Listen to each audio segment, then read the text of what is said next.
Hello friends, welcome back to my channel. This is Ganesh. You are watching Trading Patsala. ಇವತ್ತು 30 day trading channel ನ day 20 ಆಗಿರುತ್ತೆ. ಬನ್ನಿ ನಿಮಗೆ ತಿಳಿಸ್ಕೊಡ್ತೀನಿ ಇವತ್ತು ಪ್ರಾಫಿಟ್ ಆಗಿದೆಯೋ ಲಾಸ್ ಆಗಿದೆಯೋ ಅಂತ. ಇವತ್ತು ನಾನು ಬೈ ಮಿಸ್ಟೇಕ್ ಆಗಿ 2 ಟ್ರೇಡ್ ಮಾಡಿದೆ. ನಂದೇನು ರೂಲ್ಸ್ ರೆಗ್ಯುಲೇಷನ್ ಇರುತ್ತೆ ಡೈಲಿ ಒಂದೇ ಟ್ರೇಡ್ ಅಂತ. ಮಾರ್ನಿಂಗ್ ಅಲ್ಲೇ ನಂದು 1:1 ಟಾರ್ಗೆಟ್ ಇಟ್ಟ ಆಗಿತ್ತು. ಅಂದ್ರೆ ನಂದೇನು 1:1 ಅಂದ್ರೆ 1000 ರೂಪೀಸ್ ರಿಸ್ಕ್ ಆದ್ರೆ 2000 ರೂಪೀಸ್ ಪ್ರಾಫಿಟ್ ಇರುತ್ತಲ್ಲ. ಸ್ವಲ್ಪ ವಾಲಿಟಿಲಿಟಿ ಇರೋ ಕಾರಣಕ್ಕೆ ನಾನು 1:1 ಅಲ್ಲಿ ಎಕ್ಸಿಟ್ ಆದೆ. ಅರೌಂಡ್ 1020 ರೂಪೀಸ್ ಪ್ರಾಫಿಟ್ ಇತ್ತು. ಬಟ್ ಸೆಕೆಂಡ್ ಹಾಫ್ ಅಲ್ಲಿ ಒಂದು ಮಾರ್ಕೆಟ್ ನನಗೆ ಲೈಕ್ ಸಿ ಸೈಡ್ ಅಲ್ಲಿ ಒಂದು ಟ್ರೇಡ್ ಕಾಣಿಸ್ತಾ ಇತ್ತು ಅಂತ ಟ್ರೇಡ್ ಮಾಡಕ್ ಹೋಗಿ ಅದರಲ್ಲಿ ಲಾಸ್ ಮಾಡಿದೆ. ಐ ಥಿಂಕ್ ಹೇಳ್ಬೇಕು ಅಂದ್ರೆ ಇದು ನನ್ನ ಮಿಸ್ಟೇಕ್ ಅಂತ ನಾನು ಹೇಳಕ್ ಇಷ್ಟಪಡ್ತೀನಿ. ಡೈಲಿ ಒಂದೇ ಟ್ರೇಡ್ ಪ್ರಕಾರ ಒಂದೇ ಟ್ರೇಡ್ ಮಾಡಬೇಕಾಗಿತ್ತು. ಬಟ್ ಸ್ವಲ್ಪ ಎಮೋಷನ್ ಕಂಟ್ರೋಲ್ ಮಾಡಕ್ಕಾಗದೆ ಇವತ್ತು ನಾನು ಎಕ್ಸ್ಟ್ರಾ ಒಂದು ಟ್ರೇಡ್ ತಗೊಂಡೆ. ಸೊ ಅದರಲ್ಲಿ ನನಗೆ ಕಂಪ್ಲೀಟ್ ಲಾಸ್ ಆಯ್ತು. ಲಾಸ್ ಅಂದ್ರೆ ಏನ್ ಪ್ರಾಫಿಟ್ ಆಗಿತ್ತು 1000 ರೂಪೀಸ್ ಅದು ಲಾಸ್ ಆಗಿ ಅದ್ರ ಮೇಲೆ ಎಕ್ಸ್ಟ್ರಾ 900 ರೂಪೀಸ್ ಲಾಸ್ ಆಯ್ತು. ಅದರಿಂದ ಲಾಜಿಕ್ ಏನು ಅಂತ ಕಂಪ್ಲೀಟ್ ಆಗಿ ನಿಮ್ಗೆ ಲೈಕ್ ಸ್ಕ್ರೀನ್ ಶೇರ್ ಮಾಡಿ ತಿಳಿಸ್ಕೊಡ್ತೀನಿ. ಇವತ್ತಿನ ವಿಡಿಯೋದಲ್ಲಿ ಲೆಸನ್ ಏನು ಅಂದ್ರೆ ದಯವಿಟ್ಟು ನಿಮ್ದೇನು ರೂಲ್ಸ್ ರೆಗ್ಯುಲೇಷನ್ ಇರುತ್ತೆ ಅದನ್ನೇ ಫಾಲೋ ಮಾಡಿ. ದಯವಿಟ್ಟು ಯಾವುದೇ ತರ ಎಕ್ಸ್ಟ್ರಾ ಮಾಡಕ್ ಹೋಗ್ಬಿಡಿ. ಸ್ವಲ್ಪ ಮೈಂಡ್ ನ ಕಂಟ್ರೋಲ್ ಮಾಡಿ ಅಂತ ಹೇಳಕ್ ಇಷ್ಟಪಡ್ತೀನಿ. ಇವತ್ತು ನನ್ನ ಕಡೆಯಿಂದ ಮಿಸ್ಟೇಕ್ ಆಗಿದೆ. ಸೊ ಅದಕ್ಕೋಸ್ಕರನೇ ಅದರಿಂದ ನೀವು ಯಾರೇ ಟ್ರೇಡ್ ಮಾಡ್ತೀರಾ ಅದರಿಂದ ಕಲೀಲಿ ಅಂತ ಹೇಳಕ್ಕೋಸ್ಕರನೇ ನಾನು ಅದು ಮಿಸ್ಟೇಕ್ ನ ಹೇಳ್ತಾ ಇರೋದು. ಸೊ ಇವತ್ತು ಯಾವ ತರ ನಾನು 2 ಟ್ರೇಡ್ ಮಾಡಿದೆ ಅಂತ ಕಂಪ್ಲೀಟ್ ಆಗಿ ಸ್ಕ್ರೀನ್ ಶೇರ್ ಮಾಡಿ ತಿಳಿಸ್ಕೊಡ್ತೀನಿ. ದಯವಿಟ್ಟು ಈ ವಿಡಿಯೋ ಕೊನೆವರೆಗೂ ನೋಡಿ. ಈ ವಿಡಿಯೋ ಕೊನೆವರೆಗೂ ಏನಾದ್ರು ನೋಡ್ತಾ ಇದ್ರಿ ಅಂದ್ರೆ ದಯವಿಟ್ಟು ನನ್ನ ಚಾನಲ್ ನ ಸಬ್ಸ್ಕ್ರೈಬ್ ಮಾಡಿ. ಆಸ್ ಎ ಕಮ್ಯುನಿಟಿ ಆಗಿ ನಾವು ಗ್ರೋ ಆಗ್ಬೇಕಲ್ವಾ. ಸೊ ಅದಕ್ಕೋಸ್ಕರನೇ ದಯವಿಟ್ಟು ನನ್ನ ಚಾನಲ್ ನ ಸಬ್ಸ್ಕ್ರೈಬ್ ಮಾಡ್ಕೊಳ್ಳಿ. ಪ್ಲಸ್ ಈ ವಿಡಿಯೋ ಇಷ್ಟ ಆಯ್ತು ಅಂದ್ರೆ ಲೈಕ್ ಮಾಡಿ ಅಂತ ಹೇಳ್ತಾ ಬನ್ನಿ ಇವತ್ತಿನ ವಿಡಿಯೋ ಶುರು ಮಾಡೋಣ. ಇವಾಗ ತಿಳಿಸ್ಕೊಡ್ತೀನಿ ನನಗೆ ಎಷ್ಟು ಪ್ರಾಫಿಟ್ ಆಯಿತು ಎಷ್ಟು ಲಾಸ್ ಆಯಿತು ಅಂತ. ಇವತ್ತು ನಾನು ನಿಫ್ಟಿಲಿ ಟ್ರೇಡ್ ಮಾಡಿದ್ದು ಅದರಿಂದ ಲಾಜಿಕ್ ಕೂಡ ಹೇಳ್ಕೊಡ್ತೀನಿ. ಇವತ್ತು ನೋಡ್ಬೋದು ನಿಫ್ಟಿ ಸ್ವಲ್ಪ ಅರೌಂಡ್ ಗ್ಯಾಪ್ ಡೌನ್ ಆಯಿತು. ಇವತ್ತು ಚಾರ್ಟ್ ಓಪನ್ ಮಾಡ್ತೀನಿ. ಇವತ್ತು 27 ಅಲ್ವಾ ಚಾರ್ಟು. ನೀವು ನೋಡ್ಬೋದು ಗ್ಯಾಪ್ ಡೌನ್ ಆಗಿದ ತಕ್ಷಣ ಫಸ್ಟ್ ಕ್ಯಾಂಡಲಲ್ಲಿ ರಿಕವರಿ ಆಯಿತು. ಫಸ್ಟ್ ಕ್ಯಾಂಡಲ್ ರಿಕವರಿ ಆಗಿ ವಾಪಸ್ ರಿಜೆಕ್ಷನ್ ಬಂದು ವಾಪಸ್ ಅದು ರಿಜೆಕ್ಷನ್ ಏನಿದೆ ಅದು ಕಂಪ್ಲೀಟ್ ಎನ್ಗಲ್ಫ್ ಆಯಿತು. ಎನ್ಗಲ್ಫ್ ಆದಮೇಲೆ ನೀವು ನೋಡ್ಬೋದು ನಾನು ಪ್ರೀವಿಯಸ್ ಡೇ ಹೇಳಿದ್ದೆ ಯಾವಾಗ ಒಂದು ಸಪೋರ್ಟ್ ಕೆಳಗಡೆ ಬ್ರೇಕ್ ಆಗುತ್ತೆ ವಾಪಸ್ ಅದೇ ರೇಂಜಲ್ಲಿ ಮಾರ್ಕೆಟ್ ಅಂದರೆ ಹೋಯ್ತು ಇಲ್ಲ ಅದೇ ವೇಲ್ ಹೋಯ್ತು ಅಂದರೆ ಅದು ಫಸ್ಟು ರೆಸಿಸ್ಟೆನ್ಸ್ ಆಗಿ ಕನ್ವರ್ಟ್ ಆಗುತ್ತೆ. ಸೊ ಅದಕ್ಕೋಸ್ಕರನೇ ಇವತ್ತು ನೀವು ನೋಡ್ಬೋದು ಮಾರ್ಕೆಟ್ ಫಸ್ಟು ಗ್ಯಾಪ್ ಡೌನ್ ಆಯಿತು. ಗ್ಯಾಪ್ ಡೌನ್ ಆಗಿದ ತಕ್ಷಣ ಫಸ್ಟ್ ಮಾರ್ಕೆಟ್ ಏನಾಯಿತು ಇಲ್ಲಿ ಯಾರ್ಯಾರು ಸೆಲ್ ಮಾಡಿರೋ ಇದು ರೆಸಿಸ್ಟೆನ್ಸ್ ಆಗಿ ಕನ್ವರ್ಟ್ ಆಗುತ್ತೆ. ರೆಸಿಸ್ಟೆನ್ಸ್ ಆಗಿ ನಾವು ಕನ್ಸಿಡರ್ ಮಾಡ್ತೀರಿ. ಯಾವಾಗ ಇದು ರೆಸಿಸ್ಟೆನ್ಸ್ ಇಂದ ರಿವರ್ಸ್ ಬಂತೋ ಇಲ್ಲಿ ನಾನು ಟ್ರೇಡ್ ಮಾಡಿದ್ದು. ಇದೇನು ಕಾಣಿಸ್ತಿದೆ ರೆಡ್ ಕ್ಯಾಂಡಲಲ್ಲಿ ನಾನು ಟ್ರೇಡ್ ಮಾಡಿದ್ದು. ಸ್ಪಾಟ್ ಚಾರ್ಟ್ಗೆ ಹೋಗಿ ನಿಮಗೆ ತಿಳಿಸ್ಕೊಡ್ತೀನಿ. ಟೋಟಲ್ ನಮಗೆ ಫಸ್ಟ್ ಟ್ರೇಡಲ್ಲಿ ನನಗೆ ಪ್ರಾಫಿಟ್ ಆಗಿದೆ. ಇದು ಆರ್ಡರ್ ಬುಕ್ ತೋರಿಸ್ತೀನಿ. ಫಸ್ಟ್ ನಾನು 138ಗೆ ಎಂಟ್ರಿ ಆದೆ ಪ್ರೈಸಲ್ಲಿ. 148ಗೆ ಎಕ್ಸಿಟ್ ಆದೆ. ಅರೌಂಡ್ 10 ಪಾಯಿಂಟ್ಸ್ ನಾನು ಕ್ಯಾಪ್ಚರ್ ಮಾಡಿದೆ. 10 ಪಾಯಿಂಟ್ಸ್ ಅಂದರೆ 1000 ರೂಪೀಸ್ ನೀವು ನೋಡಿರ್ಬೋದು. ಟೋಟಲ್ ನಾನು ಫಸ್ಟ್ ಟ್ರೇಡಲ್ಲಿ 1000 ರೂಪೀಸ್ ಪ್ರಾಫಿಟ್ ಆಯಿತು. ಅದು 21,150ಲಿ. ಅದು ಸ್ಪಾಟ್ ಚಾರ್ಟಲ್ಲಿ ಹೋಗಿ ತೋರಿಸ್ಕೊಡ್ತೀನಿ. ಒಂದು ನಿಮಿಷ ಇರಿ. ಆ ಚಾರ್ಟ್ ಓಪನ್ ಮಾಡ್ತಾ ಇದ್ದೀನಿ. 1 ಸೆಕೆಂಡ್. ನೀವು ನೋಡ್ಬೋದು ಅದು 21,500 ಚಾರ್ಟು. ನಂದು ಎಂಟ್ರಿ ಪ್ರೈಸ್ ಇದ್ದಿದ್ದು ಇಲ್ಲಿ ನೋಡ್ಬೋದು. ಎಂಟ್ರಿ ಪ್ರೈಸ್ ಇದ್ದಿದ್ದು ಅಂದರೆ ಫಸ್ಟಲ್ಲಿ ನನ್ನ ಎಂಟ್ರಿ ಇದ್ದು 138. ಇಲ್ಲಿ 138 ಎಲ್ಲಿದೆ ಅಂದರೆ ಇದೇನು ವೈಟ್ ಕಲರ್ ಲೈನ್ ಕಾಣಿಸ್ತಾ ಇದೆ. ನೀವು ನೋಡ್ಬೋದು ಇದು ವೈಟ್ ಕಲರ್ ಲೈನ್ ಕಾಣಿಸ್ತಾ ಇದೆ. ಇಲ್ಲಿ ನಂದು ಎಂಟ್ರಿ ಪ್ರೈಸ್ ಇದ್ದಿದ್ದು ನೀವು ನೋಡ್ಬೋದು. ಟೋಟಲ್ ನಂದು 10 ಪಾಯಿಂಟ್ಸ್ ಟಾರ್ಗೆಟ್ ಇದ್ದಿದ್ದು, 10 ಪಾಯಿಂಟ್ ಎಸ್ ಎಲ್ ಇದ್ದಿದ್ದು ನೀವು ನೋಡ್ಬೋದು. 10 points target, 10 point S L ಅಂದರೆ 1000 ರೂಪೀಸ್ ರಿಸ್ಕ್ ಇಟ್ಟು 1000 ರೂಪೀಸ್ಗೆ ನಾನು ಎಕ್ಸಿಟ್ ಆದೆ. ಏನಕ್ಕೆ ಇದು 2000 ರೂಪೀಸ್ ಎಂಟ್ರಿ ಎಕ್ಸಿಟ್ ಆಗಬೇಕಾಗಿತ್ತು ನಂದು ಟಾರ್ಗೆಟು. ಬಟ್ ನೀವು ನೋಡ್ಬೋದು ಎಷ್ಟು ಸರ ವಾಲಿಟೈಲ್ ಇದೆ. ನೀವು ಚಾರ್ಟಲ್ಲಿ ನೋಡ್ಬೋದು. ಇದು ಸ್ಪಾಟ್ ಚಾರ್ಟಲ್ಲಿ ಎಷ್ಟು ಸರ ಕೆಳಗಡೆ ರಿಜೆಕ್ಷನ್ ಬಂದಿದೆ, ಮೇಲ್ಗಡೆ ನೋಡಿ ಎಷ್ಟು ಸರ ರಿಜೆಕ್ಷನ್ ಬಂದಿದೆ, ಮೇಲ್ಗಡೆ ಎಷ್ಟು ಸರ ರಿಜೆಕ್ಷನ್ ಬಂದಿದೆ. ಸೊ ಅದಕ್ಕೋಸ್ಕರನೇ ಸಮ್ಟೈಮ್ಸ್ ನಮ್ಮದು ಮಾರ್ಕೆಟ್ ನಮ್ಮ ಫೇವರ್ ಆಗಿ ಏನಾರು ಮೂವ್ ಆಗಲಿಲ್ಲ ಅಂದರೆ ಜಸ್ಟ್ ನಮ್ದು ಏನು ರಿಸ್ಕ್ ರಿವಾರ್ಡ್ ಇರುತ್ತೆ ಅದ್ರ ಕಡಿಮೆ ಸಿಕ್ಕಿದ್ರು ಕೂಡ ಮಾರ್ಕೆಟಿಂದ ನಾವು ಜಸ್ಟ್ ಪ್ರಾಫಿಟ್ ಮಾಡಿ ಎಕ್ಸಿಟ್ ಮಾಡಿದ್ರೂ ಕೂಡ ಒಳ್ಳೇದಾಗುತ್ತೆ ಅಂತ ನಾನು ಹೇಳೋಕ್ಕೆ ಇಷ್ಟಪಡ್ತೀನಿ. ಏನಕ್ಕೆ ಅಂದರೆ ಈ ಥರ ನಾವು ಸ್ವಲ್ಪ ಚಿಕ್ಕ ಪ್ರಾಫಿಟ್ನ ಏನಾರ ಲೈಕ್ ಕ್ಯಾಪ್ಚರ್ ಮಾಡ್ತಾ ಬಂದರೆ ನೆಕ್ಸ್ಟ್ ಮಂತಲ್ಲಿ ನನ್ನ ಪ್ರಕಾರ ಒಂದು ದೊಡ್ಡ ಮೂವ್ ಬರೋ ಚಾನ್ಸಸ್ ಇರುತ್ತೆ. ಇನ್ನೇನಕ್ಕೆ ಅಂದರೆ ಮಾರ್ಕೆಟ್ ಇನ್ನೇನು ಹತ್ರ ಬರ್ತಾ ಇದೆ ಎಲೆಕ್ಷನ್ನು. ಸೊ ಅದಕ್ಕೋಸ್ಕರ ನೀವು ನೋಡ್ಬೋದು ಎಷ್ಟು ವಾಲಿಟಿಲಿಟಿ ಇದೆ ಮಾರ್ಕೆಟಲ್ಲಿ. ಯಾವುದೇ ಒಂದು ಸಿಂಗಲ್ ಸೈಡ್ ಆಗಲಿ ಮೂವ್ ಬರ್ತಾ ಇಲ್ಲ. ಸೊ ಅದಕ್ಕೋಸ್ಕರ ಈ ಟೈಮಲ್ಲಿ ನಮ್ಮದು ಮೇಯ್ನು ಕ್ಯಾಪಿಟಲ್ಲು ಮತ್ತು ಸ್ಮಾಲ್ ಪ್ರಾಫಿಟು ಸ್ಮಾಲ್ ಲಾಸಲ್ಲಿ ಎಕ್ಸಿಟ್ ಆಯಿತು ಅಂದರೆ ನೆಕ್ಸ್ಟು ನಮಗೆ ಒಂದು ಒಳ್ಳೆ ಟ್ರೇಡ್ ಸಿಗುತ್ತೆ ಅಂತ ಅಂದ್ಕೊಂಡಿದ್ದೀನಿ ಮಾರ್ಚಲ್ಲಿ. ಸೊ ಇದಿಷ್ಟು ಫಸ್ಟ್ ನಂದು ಲಾಜಿಕ್ ಇದ್ದಿದ್ದು. ಯಾವಾಗ ರೆಸಿಸ್ಟೆನ್ಸ್ ಮೇಲ್ಗಡೆ ಸಪೋರ್ಟ್ ರೆಸಿಸ್ಟೆನ್ಸ್ ಆಯಿತು ಅಲ್ಲಿ ಎಂಟ್ರಿ ಆಗಿ ನಂದು ಎಕ್ಸಿಟ್ ಆದೆ. 1000 ರೂಪೀಸ್ ಪ್ರಾಫಿಟ್ ಆಯಿತು. ಅದ್ರ ನೆಕ್ಸ್ಟ್ ಬಂತು ಅಂದರೆ ಸೆಕೆಂಡ್ ಟ್ರೇಡು ನಾನು ಅರೌಂಡ್ 2 ಗಂಟೆ 19 ನಿಮಿಷದಲ್ಲಿ 2 ಗಂಟೆ 19 ನಿಮಿಷದಲ್ಲಿ ನಾನು ಟ್ರೇಡ್ ತೊಗೊಂಡಿದ್ದು. 157 ಎಂಟ್ರಿ ಆದೆ. CE ಸೈಡಲ್ಲಿ 138ಗೆ ಎಕ್ಸಿಟ್ ಆದೆ. ಅದರಿಂದ ಲಾಜಿಕ್ ಕೂಡ ನಿಮಗೆ ತಿಳಿಸ್ಕೊಡ್ತೀನಿ. ಅದರದ್ದು ನಂದು ಲಾಸ್ ಆಗಿದ್ದು ನೀವು ನೋಡಿದ್ರು 21,150 ಇದು ಚಾರ್ಟು ನೀವು ಕಾಣಿಸ್ತಾ ಇರ್ಬೋದು. ಇಲ್ಲಿ 21,150 ಚಾರ್ಟು. ಓಕೆನಾ. ನಂದೇ ಎಂಟ್ರಿ ಇದ್ದಿದ್ದೇನು ಅಂದರೆ ಇಲ್ಲೇ ಎಂಟ್ರಿ ಆಗಬೇಕಾಗಿತ್ತು. ಯಾವಾಗ ಇಲ್ಲಿ ಕನ್ಸಾಲ್ಟೇಷನ್ ಆಯಿತು ಮಾರ್ಕೆಟು ನೀವು ನೋಡಿದ್ದು ಸ್ಪಾಟ್ ಚಾರ್ಟಲ್ಲಿ. ಸೊ ಅದಕ್ಕೋಸ್ಕರ ಇಲ್ಲಿ ಯಾವಾಗ ಕನ್ಸಾಲ್ಟೇಷನ್ ಆಯಿತು ಇಲ್ಲೇ ಎಂಟ್ರಿ ಆಗಬೇಕಾಗಿತ್ತು. ಬಟ್ ನಂದು ಎಂಟ್ರಿ ಲೇಟ್ ಮಿಸ್ ಆಗಿರೋ ಕಾರಣಕ್ಕೆ ಇಲ್ಲಿ ಮಾರ್ಕೆಟ್ ಯಾವಾಗ ಒಂದು ಕನ್ಸಾಲ್ಟೇಷನ್ ಆಯಿತು, ಯಾವಾಗ ಫಸ್ಟ್ ಟೈಮ್ ಇಲ್ಲಿ ಹೋಗಿ ಫಸ್ಟ್ ಪುಲ್ ಬ್ಯಾಕ್ ಇವಾಗ ಏನಿದು ಈ ರೆಡ್ ಕ್ಯಾಂಡಲ್ ಮತ್ತು ಈ ರೆಡ್ ಕ್ಯಾಂಡಲ್ ಏನು ಕಾಣಿಸ್ತಾ ಇದೆ ನಿಮಗೆ, ನೀವು ನೋಡ್ಬೋದು ಈ ರೆಡ್ ಕ್ಯಾಂಡಲು ಅದು ಕನ್ಸಾಲ್ಟೇಷನ್, ಅಂದರೆ ಕೆಳಗಡೆ ಒಂದು ಪುಲ್ ಬ್ಯಾಕ್ ಬಂದು ಮಾರ್ಕೆಟ್ ಮೇಲೆ ಹೋಗುತ್ತೆ ಅಂತ ನಾನು ಅಂದ್ಕೊಂಡಿದ್ದೆ. ಲೈಕ್ IRA ಯಾವಾಗ ಹೋಗುತ್ತೆ ಅಂದರೆ ಫಸ್ಟು ಒಂದು ಟ್ರೆಂಡು, ಆಮೇಲೆ ಒಂದು ಪುಲ್ ಬ್ಯಾಕು, ಆಮೇಲೆ ಮೇಲೆ ಹೋಗುತ್ತೆ. ಅಂದರೆ IRA ಅಂತ ನಾವೇನು ಕರಿತೀವಿ ಅದರ ಲಾಜಿಕ್ ಮೇಲೆ ನಾನು ಇವತ್ತು ಸೆಕೆಂಡ್ ಟ್ರೇಡ್ ತೊಗೊಂಡಿದ್ದು CE ಸೈಡಲ್ಲಿ.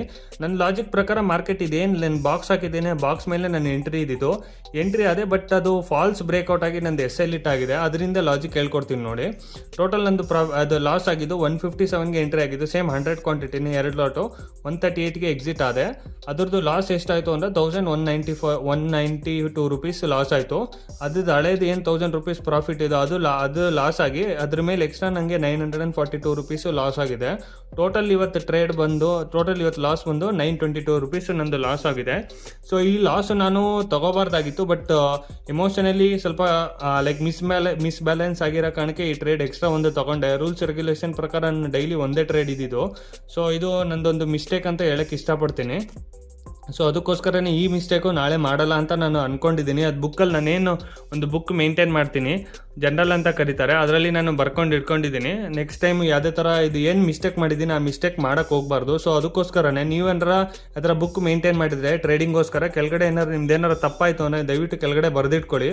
ಅದು ನೆಕ್ಸ್ಟ್ ಟೈಮ್ ನೀವು ನೋಡಿದಾಗ ಆ ಬುಕ್ ಓಪನ್ ಮಾಡಿ ನೋಡಿದಾಗ ನಿಮ್ಮ ಮೈಂಡ್ ಬರುತ್ತೆ, ಹೌದು ನಾನು ಈ ತಪ್ಪು ಮಾಡಿದೆ, ನೆಕ್ಸ್ಟ್ ಟೈಮ್ ಈ ತಪ್ಪು ಮಾಡಬಾರ್ದು ಅಂತ. ಸೊ ಅದಕ್ಕೋಸ್ಕರ ದಯವಿಟ್ಟು ಆ ಬುಕ್ಕಲ್ಲಿ ಒಂದು ಬರೆದು ಇಟ್ಕೊಳ್ಳಿ. ಏನಾರು ಲಾಸ್ ಆಯಿತು, ಪ್ರಾಫಿಟ್ ಆಯಿತು, ಇವನ್ ನೀವು ಪ್ರಾಫಿಟ್ ಆದರೂ ಅಷ್ಟೇ ಲಾಸ್ ಆದರೂ ಅಷ್ಟೇ ಆ ಬುಕ್ಕಲ್ಲಿ ಬರೆದಿಟ್ಕೊಳ್ಳಿ. ನೆಕ್ಸ್ಟ್ ಟೈಮ್ ನಿಮ್ಮ ಅದು ನೋಡಿದಾಗ ನಿಮಗೆ ನೆಕ್ಸ್ಟ್ ಟೈಮ್ ಪ್ರಾಫಿಟ್ ಏನಾರು ಆಯಿತು ಅಂದರೆ ನೆಕ್ಸ್ಟ್ ಟೈಮ್ ವಾಪಸ್ ಎಲ್ಲಿ ಎಂಟ್ರಿ ಆದ್ರಿ, ಎಲ್ಲಿ ಎಕ್ಸಿಟ್ ಆದ್ರಿ ಅಂತ ಗೊತ್ತಾಗುತ್ತೆ.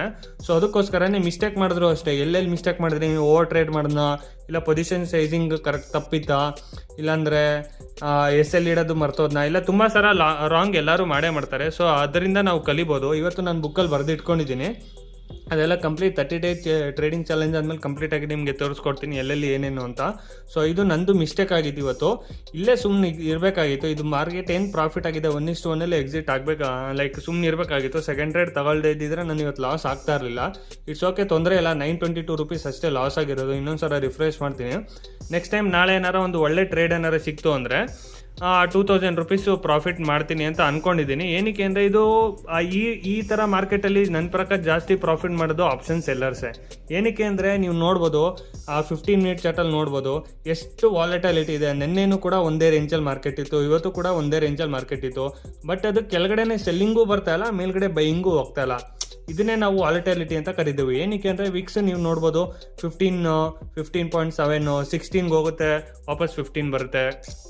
ಸೊ ಅದರಲ್ಲಿ ಜಾಸ್ತಿ ಪ್ರಾಫಿಟ್ ಮಾಡೋದು ಆಪ್ಷನ್ ಸೆಲ್ಲರ್ಸೇ. ಆಪ್ಷನ್ ಬೈಯರ್ಸ್ ಈ ಟೈಮಲ್ಲಿ ನಾವು 1:1 1:2 ಅಲ್ಲೇ ಎಕ್ಸಿಟ್ ಆಗಬೇಕಾಗುತ್ತೆ, ಇಲ್ಲಾಂದರೆ ಸ್ಮಾಲ್ ಲೇಸಲ್ಲಿ ಕೊಟ್ಟು ನಾವು ಎಕ್ಸಿಟ್ ಆಗಬೇಕಾಗುತ್ತೆ.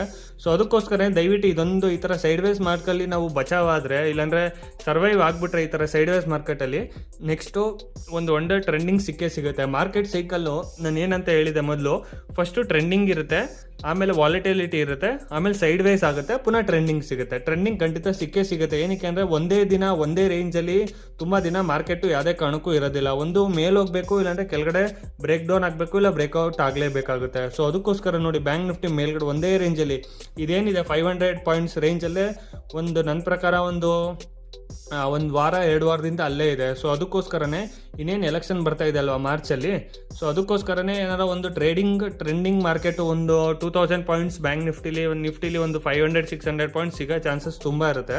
ಸೊ ಅದಕ್ಕೋಸ್ಕರನೇ ಈ ಮಾರ್ಕೆಟಲ್ಲಿ ನಾವು ಸಸ್ಟೈನ್ ಆಗಬೇಕು. ಸಸ್ಟೈನ್ ಆಗೋಕ್ಕೋಸ್ಕರ ಆದಷ್ಟು ಕ್ಯಾಪಿಟಲ್ ಉಳಿಸ್ಕೊಳ್ಳಿ. ಒಂದೊಂದೇ ಲಾಟ್ 2 ಲಾಟ್ ಮಾಡ್ತಾ ಹೋದರೆ ಖಂಡಿತ ನಾವು ಉಳ್ಕೋತೀವಿ. ನೆಕ್ಸ್ಟ್ ಒಂದು ಹೊಸ ಆಲ್ ಟೈಮ್ ಐ ಕೂಡ ನಾವು ನೋಡ್ಬೋದು ಬ್ಯಾಂಕ್ ನಿಫ್ಟಿ ಮತ್ತು ನಿಫ್ಟಿಲಿ. ಬ್ಯಾಂಕ್ ನಿಫ್ಟಿಲಿ ಇನ್ನೂ ತುಂಬ ಒಳ್ಳೆ ಟ್ರೇಡ್ಗಳು ಸಿಗುತ್ತೆ. ಸೊ ನೀವು ನೋಡ್ಬೋದು ಎಷ್ಟು ವಾಲೆಟಿಲಿಟಿ ಇರುತ್ತೆ. ಇಲ್ಲಿ ಇನ್ನೇನು ಬ್ರೇಕ್ಔಟ್ ಆಗ್ತಾ ಇರುತ್ತೆ, ವಾಪಸ್ ಕೆಳಗಡೆ ಬಂದ್ಬಿಡುತ್ತೆ. ನೀವು ನೋಡ್ಬೋದು ಇದು 5 ಮಿನಿಟ್ಸಲ್ಲಿ ಇನ್ನೇನು ಬ್ರೇಕ್ಔಟ್ ಆಗಬೇಕು, ವಾಪಸ್ ಕೆಳಗಡೆ ಬಂತು. ನಿಫ್ಟಿಲೂ ಅಷ್ಟೇ, ಇನ್ನೇನು ಮೇಲ್ಗಡೆ ಇಲ್ಲಿ ಬ್ರೇಕ್ಔಟ್ ಆಗಬೇಕು, ವಾಪಸ್ ಕೆಳಗಡೆ ಬಂತು. ಸೊ ಅದಕ್ಕೋಸ್ಕರನೇ ಆದಷ್ಟು ಸ್ಟ್ರಿಕ್ಟ್ ಸ್ಟಾಪ್ ಲಾಸಲ್ಲಿ ನಾವು ಎಂಟ್ರಿ ಎಕ್ಸಿಟ್ ಆಯಿತು ಅಂದರೆ ಖಂಡಿತ ಒಂದು ಒಳ್ಳೆ ಪ್ರಾಫಿಟ್ ಮಾಡ್ಬೋದು. ನನ್ನ ಪ್ರಕಾರ ಈ ಫೆಬ್ರವರಿ ಮಂತ್ ಹಿಂಗೆ ಮುಗಿಯುತ್ತೆ ಅಂತ ಅಂದ್ಕೊಂಡಿದ್ದೀನಿ. ಜಸ್ಟ್ ಇನ್ 3 ಡೇಸ್ ಇದೆ ಬ್ಯಾಂಕ್ ನಿಫ್ಟಿ ಐ ಥಿಂಕ್ ನಾಳೆ ಬುಧವಾರ ಅಲ್ವಾ, ನಾಳೆ ನಿಫ್ಟಿ ಎಕ್ಸ್ಪೈರಿ, ಗುರುವಾರ ಬ್ಯಾಂಕ್ ನಿಫ್ಟಿ ಎಕ್ಸ್ಪೈರಿ ಆಗಿರುತ್ತೆ. ಸೊ ಗುರುವಾರ ನಿಫ್ಟಿ ಎಕ್ಸ್ಪೈರಿ, ಬುಧವಾರ ಬ್ಯಾಂಕ್ ನಿಫ್ಟಿ ಎಕ್ಸ್ಪೈರಿ. ನಾಳೆನೂ ಎಕ್ಸ್ಪೈರಿ ಸೈಡ್ ವೈಸೇ ಹೋಗೋ ಚಾನ್ಸಸ್ಸು ತುಂಬ ಇರುತ್ತೆ ಅಂತ ನಾನು ಅಂದ್ಕೊಂಡಿದ್ದೀನಿ. ಸೊ ಅದಕ್ಕೋಸ್ಕರನೇ ನೋಡೋಣ, ನಾಳೆ ಏನಾರ ಟ್ರೇಡ್ ಸಿಕ್ತು ಅಂದರೆ ಟ್ರೇಡ್ ಮಾಡಿ ನಿಮಗೆ ತೋರಿಸ್ತೀನಿ. ಆದಷ್ಟು ನೀವೇನಾರು ಟ್ರೇಡ್ ಮಾಡ್ತಾ ಇದ್ರೆ ಸ್ವಲ್ಪ ರಿಸ್ಕ್ ಕಡಿಮೆಯಲ್ಲೇ ಟ್ರೇಡ್ ಮಾಡಿ ಅಂತ ನಾನು ಹೇಳಕ್ಕೆ ಇಷ್ಟಪಡ್ತೀನಿ. ನಾಳೆ ಮಾರ್ಕೆಟ್ ಅನಾಲಿಸಿಸು ನನ್ನ ಪ್ರಕಾರ ಸೈಡ್ ವೇಸ್, ನಾನು ಹೇಳಿಲ್ವಾ, ಈ ಮಾರ್ಚ್ ಲೈಕ್ ಫೆಬ್ರವರಿ ಮುಗಿಯೋವರೆಗೂ ಸೈಡ್ ವೇಸ್ ಇರುತ್ತೆ. ಯಾವುದೇ ಟ್ರೆಂಡಿಂಗ್ ನಾವು ಎಕ್ಸ್ಪೆಕ್ಟ್ ಮಾಡೋಕ್ಕಾಗಲ್ಲ, ಈವನ್ ಬ್ಯಾಂಕ್ ನಿಫ್ಟಿಲಿ. ಸೊ ಆದಷ್ಟು ಕಡಿಮೆ ನೀವು ಪ್ರಾಫಿಟ್ ಲಾಸ್ನ ತೊಗೊಂಡು ಸರ್ವೈವ್ ಆಗಿಬಿಡಿ. ಈ ಸೈಡ್ ವೇಸ್ ಮಾಡ್ಕೊಂಡು ನಾವು ಸರ್ವೈವ್ ಆಗೋದೇ ಮೇಯ್ನು. ಏನಕ್ಕೆ ಅಂದರೆ ಈ ಸೈಡ್ ವೇಸಲ್ಲಿ ಎಲ್ಲ ಕಡೆ ಮೇಲ್ಗಡೆನೂ ಸೆಲ್ ಮಾಡಿರ್ತಾರೆ, ಕೆಳಗಡೆನೂ ಸೆಲ್ ಮಾಡಿರ್ತಾರೆ. ಮಾರ್ಕೆಟ್ ಎಲ್ಲೇ ಒಂದು ಟ್ರೆಂಡಿಂಗ್ ಹೋಗೋ ಚಾನ್ಸಸ್ಸು ತುಂಬ ಕಡಿಮೆ ಇರುತ್ತೆ. ಸೊ ಅದಕ್ಕೋಸ್ಕರನೇ ಸರ್ವೈವ್ ಆಗಿ ಅಂತ ನನ್ನ ಮೇಯ್ನ್ ಇಂಪಾರ್ಟೆಂಟ್ ಮೆಸೇಜ್ ಏನು ಅಂದರೆ, ಈ ಸೈಡ್ ವೇಸ್ ಮಾರ್ಕೆಟಲ್ಲಿ ಸರ್ವೈವ್ ಆಗಿಬಿಟ್ರೆ ನಾವು ಗೆದ್ವಿ ಅಂತ ಅರ್ಥ. ನೆಕ್ಸ್ಟು ಒಂದು ಟ್ರೆಂಡಿಂಗ್ ಮಾರ್ಕೆಟ್ ಸಿಗುತ್ತೆ. ಐ ಹೋಪ್ ಈ ವಿಡಿಯೋ ಇಲ್ಲಿವರೆಗೂ ನೋಡ್ತಾ ಇದ್ದೀರಾ ಅಂತ ಅಂದರೆ ದಯವಿಟ್ಟು ನನ್ನ ಚಾನಲ್ನ ಸಬ್ಸ್ಕ್ರೈಬ್ ಮಾಡ್ಕೊಳ್ಳಿ. ಪ್ಲಸ್ ಈ ವಿಡಿಯೋ ಇಷ್ಟ ಆಯಿತು ಅಂದರೆ ಲೈಕ್ ಮಾಡಿ. ತುಂಬ ಜನ ಲೈಕ್ ಮಾಡ್ತಾಯಿಲ್ಲ, ಕೆಳಗಡೆನೂ ಕಮೆಂಟ್ ಮಾಡಿ. ತುಂಬ ಜನ ಕಮೆಂಟ್ ಮಾಡ್ತಾಯಿಲ್ಲ. ನೀವು ಎಷ್ಟೇ ಟ್ರೇಡ್ ಮಾಡಲಿ, ಪ್ರಾಫಿಟ್ ಆಗಲಿ ಲಾಸ್ ಆಗಲಿ, ಕೆಳಗಡೆ ಕಮೆಂಟ್ ಮಾಡಿ ತಿಳಿಸ್ಕೊಡಿ. ಪ್ಲಸ್ ನಂದು ಅನಾಲಿಸಿಸ್ ಇಷ್ಟ ಆಯಿತು ಅಂದರೆ ದಯವಿಟ್ಟು ನಿಮ್ಮದು ಫ್ರೆಂಡ್ಸ್ ಮತ್ತು ಫ್ಯಾಮಿಲಿಗೆ ವಿಡಿಯೋನ ಶೇರ್ ಮಾಡಿ ಅಂತ ಹೇಳೋಕ್ಕೆ ಇಷ್ಟಪಡ್ತೀನಿ. ಪ್ಲಸ್ ಇವತ್ತು ಟೋಟಲ್ ನನ್ನ ಲಾಸ್ ಆಗಿರೋದು 922. ಇಟ್ಸ್ ಓಕೆ, ತೊಂದರೆ ಇಲ್ಲ, ನಾಳೆ ಪ್ರಾಫಿಟ್ ಮಾಡೋಣ. ಓಕೆನಾ? ಓಕೆ, ಈ ವಿಡಿಯೋ ಇಲ್ಲಿಗೆ ನಾನು ಕ್ಲೋಸ್ ಮಾಡ್ತಾ ಇದ್ದೀನಿ. ದಯವಿಟ್ಟು ಸಬ್ಸ್ಕ್ರೈಬ್ ಮಾಡ್ಕೊಳ್ಳಿ.